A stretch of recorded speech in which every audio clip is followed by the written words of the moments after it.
നമുക്ക് പ്രതിനിധികളായ അരുൺ അമൃതാഥും ജി പ്രസാദ് കുമാറും ചേരുന്നുണ്ട്. അരുൺ അമൃതാഥിലേക്ക് ആദ്യം.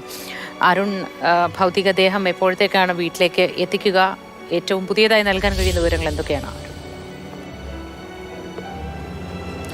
മോത്തി ഈ ആശുപത്രിയിലെ അവസാനഘട്ട നടപടികളിലേക്ക് കടന്നിരിക്കുന്നു എന്നുള്ളതാണ്. അവസാന പ്രൊസീജിയർ കൂടി ബാക്കിയുണ്ട് എന്നുള്ളതാണ് ആശുപത്രി അധികൃതർ നൽകുന്ന വിവരം. അതിനുശേഷം ഏകദേശം അല്പസമയത്തിനകം തന്നെ ഈ ഭൗതിക ശരീരം ഈ പൂങ്കുന്നത്തെ വസതിയിലേക്ക് കൊണ്ടുപോകും. അതിനുള്ള എല്ലാ ക്രമീകരണങ്ങളും ഇവിടെ സജ്ജമാണ്. ആംബുലൻസ് ഉൾപ്പെടെ വഴി നീളെ പോലീസ് അതിനനുസരിച്ച് ഗതാഗതവും ക്രമീകരിച്ചിട്ടുണ്ട്. ഈ പൂങ്കുന്നത്തെ വസതിയിലെത്തിക്കും.